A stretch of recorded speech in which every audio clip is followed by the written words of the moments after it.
Hi there.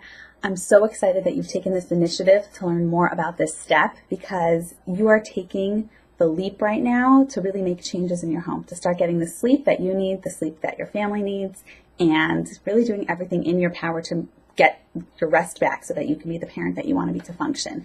So let's talk about what this step is. Okay, I'm sure you're wondering by now. First of all, I want you to know, like I told you, it's not a magical potion. It's not a magical step that this alone is going to solve all of your sleep issues. But I want you to know, if you're really ready to make changes and you're really ready to learn about this step and you really implement and incorporate the ideas I'm going to tell you about now, you're going to see a lot of changes in your home. Within 3 nights, 4 nights, 5 nights, you're going to start seeing that your naps are improving with your baby, or that your toddler is fighting bedtime significantly less, and that the stage is really going to be set for good nighttime sleep. Okay, so what is this magical step? It's going to sound simple to you. It's routine. This step is getting your baby, getting your toddler, getting your child onto a good daytime routine, onto a schedule. What does that mean? I want to tell you something, okay? General rule of thumb with all children is that sleep induces sleep. The better rested a child is, the easier they're going to fall asleep, the more qualitative sleep they're going to get, the longer they're going to sleep, the happier they're going to wake up, and then a positive cycle begins to happen. But the adverse is even more true.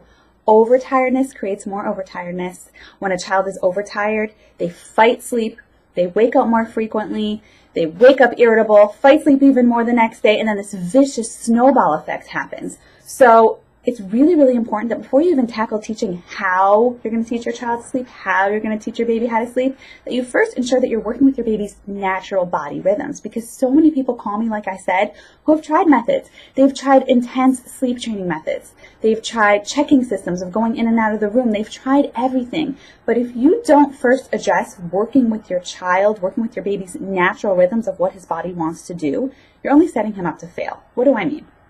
Someone called me the other day, last week, and they told me they had tried sleep training. They tried a cry it out method, trying to leave their 7-month-old to cry. They tried it for 3 nights, and it didn't work. Baby screamed for hours and hours and hours and hours. So what did I ask them first? Well, what's your baby's daytime schedule look like? How many naps does your baby take? What time is bedtime? And what did they say, which I thought they would answer? It's inconsistent. Sometimes my baby wakes up at, 6:30 a.m. Sometimes the baby sleeps till 10 a.m. Sometimes there's 2 naps. Sometimes there's 3. Sometimes there's none. It's a little all over the place. Bedtime varies somewhere within the, 7 to 10:30 mark. Big red flashing lights to me that their baby is overtired. Overtired can mean a lot of things. It can mean a baby actually not getting enough sleep.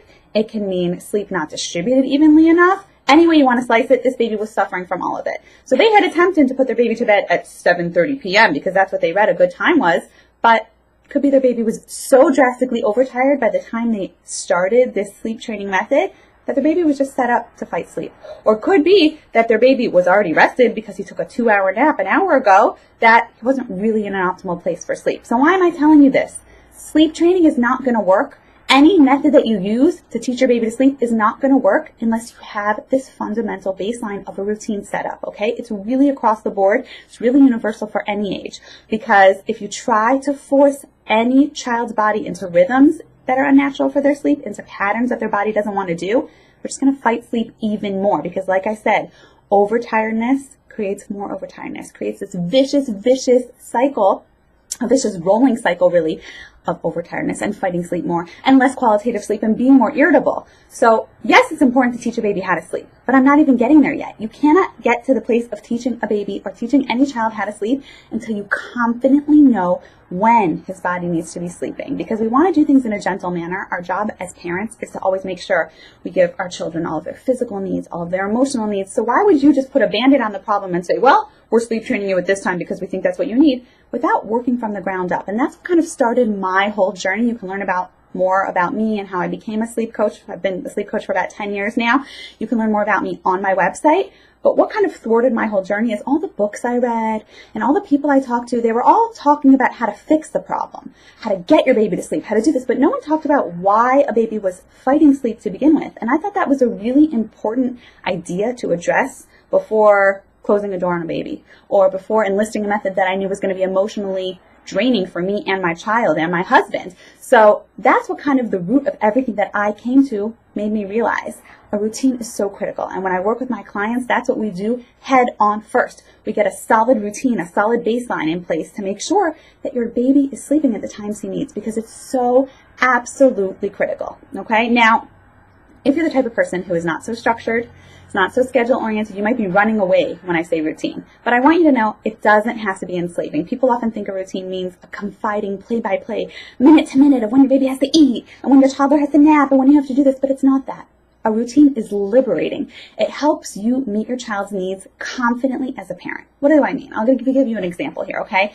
I used to live very close to a park in one of my old neighborhoods.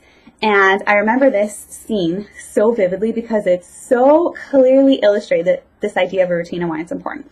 A mom brought her baby to the park, pushing him along in the stroller. Must have been about 9-10 months old, pushing him along. She gets to the park and baby starts screaming, wailing. Oh my goodness, my baby must be hungry. So she gets a bottle ready, shakes up the bottle, gives it to the baby, tries to calm him down.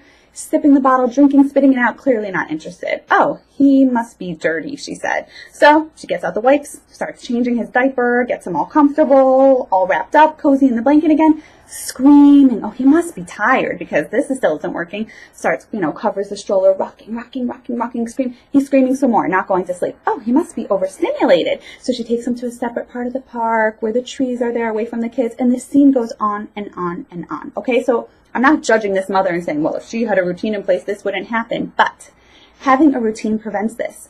You know when your baby needs to be doing certain things, and you can confidently meet those needs. You know when he's hungry.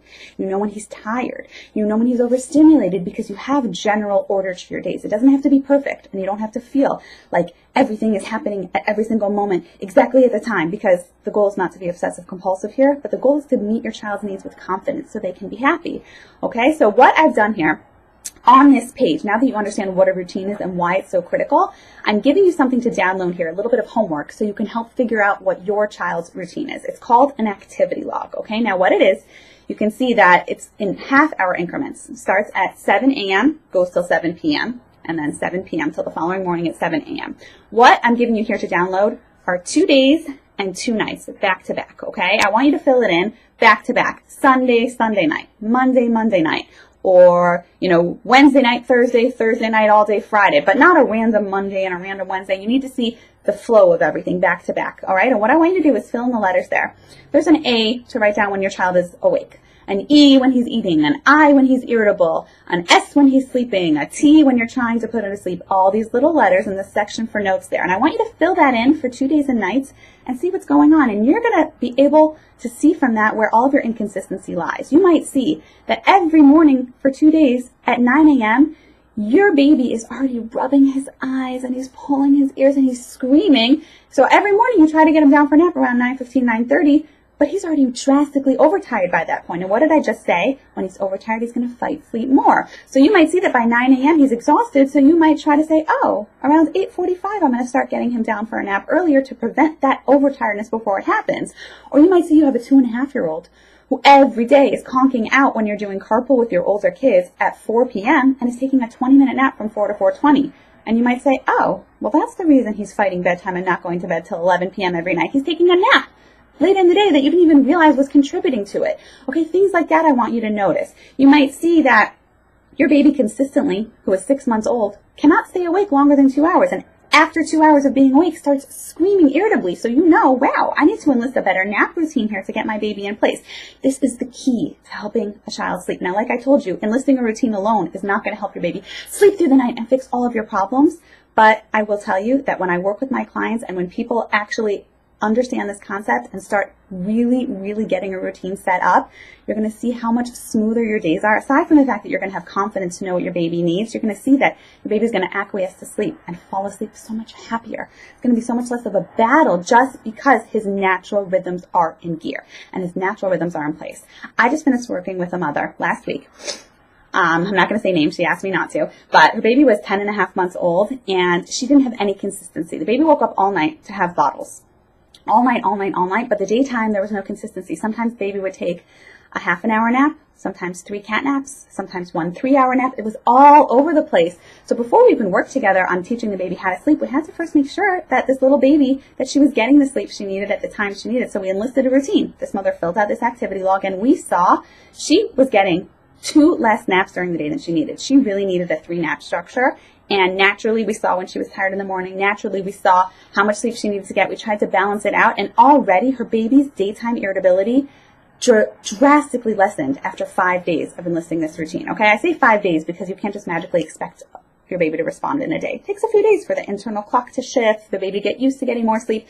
But her baby used to cry all day. She couldn't put her baby on the floor. She would just scream, scream, scream. She couldn't get dishes done. She couldn't talk on the phone. She was always holding the little girl. But why? She was so tired. She wasn't happy. So once we got a nap routine in place, little 10-and-a-half-month-old would play on the floor for a while. She wasn't always crying because she was getting the sleep that her body needed. Now, I don't know about you, but when I'm overtired, you don't want to be near me, okay? I'm cranky. I'm not a nice mommy, and I'm definitely not a nice wife, okay? So why do we expect our children to be any different? Why do we expect when our children are overtired for them to magically be in a good mood or magically do what we want? So you're going to help your baby's mood, but more importantly, you're going to help your life because you're going to know when your baby needs to be sleeping. You're going to understand that with confidence, and you're going to be able to do that. So do yourself a favor, download this activity log I have right here on the page, and start taking note. If you want to take it for more than 2 days and 2 nights, that's great.